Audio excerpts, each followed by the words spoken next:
윤석열 대통령 측이 내란 혐의를 인정할 수 없다면서 비상계엄 사태와 관련해 대통령은 당당한 입장이라고 밝혔습니다.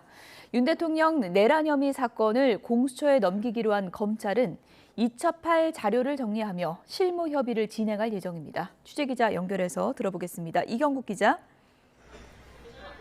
네, 검찰 특수본입니다. 네, 윤 대통령 측이 오늘 기자들을 만났는데 어떤 입장을 밝혔습니까? 네, 윤석열 대통령 변호인단 구성에 참여하고 있는 석동현 변호사가 오늘 오전에 외신 기자들과 질의응답을 진행을 했습니다. 석 변호사는 이 자리에서 윤 대통령이 비상계엄으로 국민들께 충격을 준 데 대해선 사과한 바가 있다면서도 윤 대통령은 쟁점이 될 사안들에 있어서는 당당한 입장이라고 거듭 강조를 했습니다.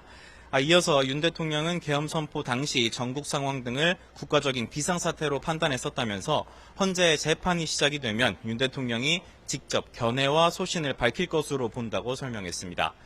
다만 석 변호사는 공수처의 출석 요구에 윤 대통령이 응할 것인지 또 일각에서 윤 대통령이 직무정지 해제 가처분에 나서지 않겠느냐는 관측이 나온 데 대해서는 추후 변호인단이 답할 일이라며 즉답을 피했습니다. 석 변호사는 현재 최적의 변호인단을 구성하기 위한 심사숙고가 이어지고 있다면서 윤 대통령 역시 관저에서 여러 준비와 구상을 하고 있다고도 전했습니다. 오늘 오후에는 석 변호사와 국내 언론과의 질의응답도 예정이 돼 있는데 윤 대통령 측이 전방위 여론전에 나선 거 아니냐는 관측도 나오고 있습니다.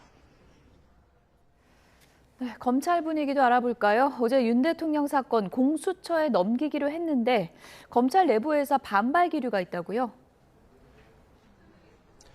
네, 맞습니다. 비상계엄 사건 수사를 이어가고 있는 검찰 어제 공수처와의 협의를 통해서 윤석열 대통령 그리고 이상민 전 행안부 장관 사건은 공수처에 넘기기로 결정을 했습니다. 내란 혐의 정점으로 꼽히는 윤석열 대통령을 조사할 주체가 결정이 된 만큼 검찰은 일단 이첩할 자료들을 정리하는 데 주력하고 있는 상황입니다. 그간 검찰이 대대적인 수사를 벌여왔던 만큼 많은 수사 자료 그리고 증거가 확보된 상황인데 이를 어디까지 넘길지 논의하기 위해서 공수처와 실무 협의도 이어간다는 방침입니다. 다만 수사를 맡았던 검찰 특수본 관계자는 수사팀의 이첩 반대 입장은 명확했고 이를 검찰총장에게도 전달했었다면서 불쾌한 기색을 드러냈는데요. 심우정 검찰총장도 이 같은 내부 반발을 고려한 듯 어젯밤 검사장들에게 글을 보낸 것으로 확인이 됐습니다. 심 총장은 법률과 절차에 논란이 없도록 해야 한다는 판단으로 이첩을 결정했다며 이후에 사건들이 모두 검찰로 넘어오면 결국 검찰 특수본이 최종적인 수사와 결정을 하게 될 것이라고 강조했던 것으로 파악이 됐습니다. 지금까지 검찰 특수본에서 전해드렸습니다.